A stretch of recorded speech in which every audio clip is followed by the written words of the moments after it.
Puji Tuhan, Shalom Bapak Saudara. Pagi ini kita berjumpa lagi untuk bisa sama-sama menikmati firman Tuhan pagi hari ini. Kita berdoa. Bapa di sorga, terima kasih buat pagi hari ini, buat kekuatan, perlindungan Tuhan atas setiap kami, pemeliharaan Tuhan yang tidak berkesudahan, tetap memelihara sampai hari ini, dan kami percayakan terus memelihara kami sampai seterusnya, sampai selama-lamanya. Pagi ini kami siapkan hati kami, buka hati kami lebar-lebar untuk firman-Mu melawat memberkati setiap kami. Dalam nama Tuhan Yesus, haleluya, amin. Puji Tuhan Bapak Saudara, kita masuk pagi hari ini dalam 2 Timotius pasal 2 ayat 20 dan 21. Saya akan bacakan sama-sama, kita baca ayat ini bersama. 1, 2, 3. Dalam rumah yang besar bukan hanya terdapat perabot dari emas dan perak, melainkan juga dari kayu dan tanah. Yang pertama dipakai untuk maksud yang mulia, dan yang terakhir untuk maksud yang kurang mulia. Jika seorang menyucikan dirinya dari hal-hal yang jahat, ia akan menjadi perabot rumah untuk maksud yang mulia. Ia dikuduskan, dipandang layak untuk dipakai tuannya, dan disediakan untuk setiap pekerjaan yang mulia. Puji Tuhan Bapak Ibu Saudara, dalam ayat ini Paulus menggambarkan kita dengan sesuatu gambaran yang berbeda Bapak Ibu Saudara. Apa itu?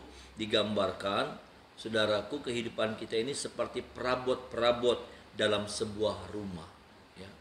Perabot-perabot dalam sebuah rumah yang digambarkan terdapat perabot-perabot dari bahan emas, perak, ada juga perabot-perabot yang terbuat dari kayu dan tanah, Bapak Ibu Saudara.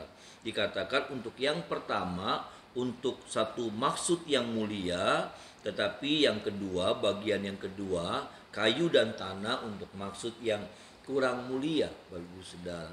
Saudara, sesungguhnya dua bahan ini, dua macam perabot ini yang terbuat dari dua macam ini yang saya golongkan menjadi dua, emas dan perak, kayu dan tanah. Sesungguhnya yang membedakan mereka memang bahannya. Tetapi sesungguhnya saudara, kalau sudah melihat, saudaraku, bagaimana bahan-bahan ini adalah bahan-bahan yang kemudian dikategorikan menjadi bahan yang tahan dengan panas, tahan dengan api, dan bahan-bahan yang tidak tahan dengan api. Ya. Kita tahu kalau kayu, saudaraku, kena api habis dia, rusak dia. Ya. Tanah kena api pecah dia, saudara. Itulah kehidupan kita digambarkan seperti itu. Kalau emas, kalau perak, maka emas dan perak itu, api itu, saudara, semakin memurnikan, api itu semakin memperindah emas dan perak. Tetapi beda dengan kayu dan tanah. Dan kehidupan kita juga digambarkan seperti itu. Kita jadi kehidupan yang seperti apa, saudara? Kita jadi kehidupan yang tidak tahan dengan api, kehidupan yang anti api, yang sehingga ketika ada selalu, kalau ada api yang datang dalam hidup kita, selalu merusak, selalu merusak, selalu merusak, selalu dampaknya merusak. Ketika emas kena api, saudara, semakin indah. Dampaknya itu positif buat emas. Dampaknya itu baik buat emas. Sama halnya dengan perak. Ketika perak juga terkena api, dampaknya juga jadi positif. Bukan dampak negatif yang terjadi. Beda dengan kayu, beda dengan tanah, saudara. Perabot yang dibuat dari tanah. Dampaknya itu selalu merusak, selalu merusak. Dampaknya selalu negatif. Kehidupan kita sesungguhnya seperti apa? Karena kehidupan kita sesungguhnya, saudaraku, tidak pernah bisa lepas dari yang namanya api. Apa itu api? Api itu ujian, saudara.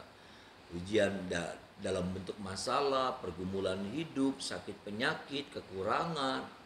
Bahkan seperti hari-hari ini yang kita sedang alami, saudaraku, di lain hal, kalau kita lihat dari sisi rohani, kacamata rohani, maka saya percaya ini juga adalah bagian ujian iman yang Tuhan sedang berikan buat saya dan saudara. Dan jadi seperti apa kita hari-hari ini ketika api itu membakar kehidupan kita. Adakah api itu sudah merusakkan hidup kita? Merusakkan cara berpikir kita, merusakkan hati kita, merusakkan kesetiaan kita, merusakkan kekudusan hidup kita, merusakkan komitmen kita? Ataukah api itu semakin membuat kita semakin dimurnikan, saudara? Ya. Perak itu katanya, saudara, kalau seorang tukang perak memurnikan perak, dia bakar sampai apa? Sampai wajah si tukang perak itu bisa terpantulkan, dia bisa ngaca di permukaan perak.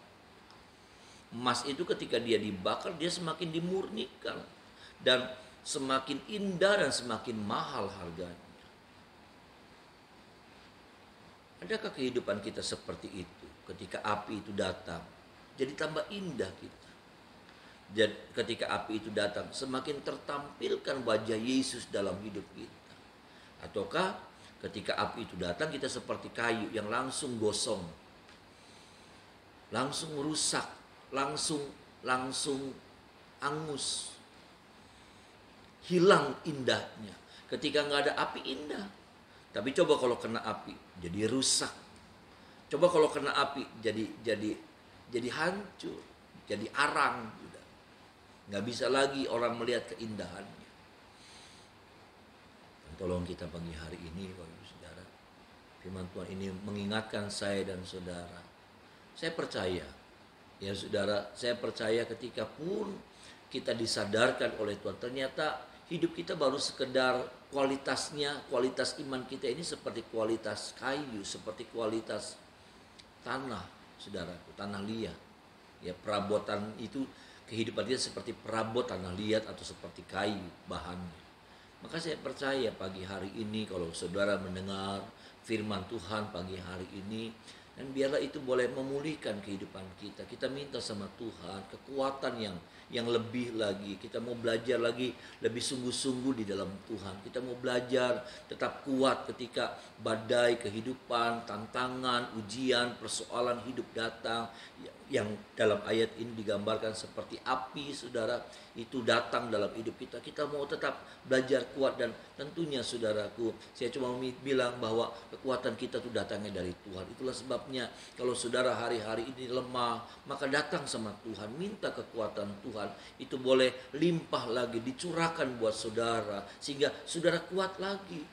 Ya, saudara punya gairah lagi yang sungguh-sungguh di dalam Tuhan, kekuatan yang sungguh-sungguh lagi di dalam Tuhan. Engkau tidak menjadi lemah, pikiranmu tidak jadi rusak, saudara. Pandangan hidupmu juga tidak jadi aneh-aneh, hilang, saudaraku, hilang arah, hilang fokus sama Tuhan. Tapi kita tetap semakin kuat di dalam Tuhan. Karena saya percaya Tuhan kita Tuhan yang hebat, Tuhan yang sanggup menguatkan saya dan saudara untuk menjalani hari-hari ini tetap berkemenangan di dalam Tuhan. Mari kita sama-sama berdoa. Kita berdoa. Bapa di sorga, terima kasih buat semua anugerah kebaikan Tuhan yang limpah buat setiap kami, buat firman-Mu yang sudah menguatkan kami, menegur kami juga, tetapi kami luaskan firman-Mu, melawat setiap kami. Firman-Mu mengoreksi kehidupan kami. Kalau kami hari-hari kedapatan hanya seperti kayu, hanya seperti tanah liat, Tuhan, kami mohon kemurahan-Mu untuk memulihkan kami, mengupgrade hidup kami, iman percaya kami, kualitas hidup kami, sehingga kami boleh kedapatan seperti perak, seperti emas, yang kena api, dibakar, tambah indah, tambah berharga, tambah mulia hasilnya. Tuhan menolong setiap kami, Tuhan kuatkan, menyerahkan setiap jemaat-Mu ke dalam tangan pengasihan-Mu. Ada dalam pemeliharaan Tuhan, ada dalam penjagaan Tuhan, ada dalam perlindungan Tuhan mereka semua. Bahkan seluruh kepemilikan mereka ada dalam perlindungan Tuhan. Dijauhkan mereka dari segala mara bahaya, sakit, penyakit, apapun juga kami patahkan tolak di dalam nama Tuhan Yesus. Bahkan setiap anak-anakku yang sakit pagi hari ini, jamah lawati mereka oleh kuasa bilur Tuhan, mereka disembuhkan di dalam nama Tuhan Yesus. Terima kasih, kami sungguh mengucap syukur, kami sambut hari yang baru, dan kami percaya Tuhan menyertai kehidupan kami dalam nama Tuhan Yesus. Haleluya, amin.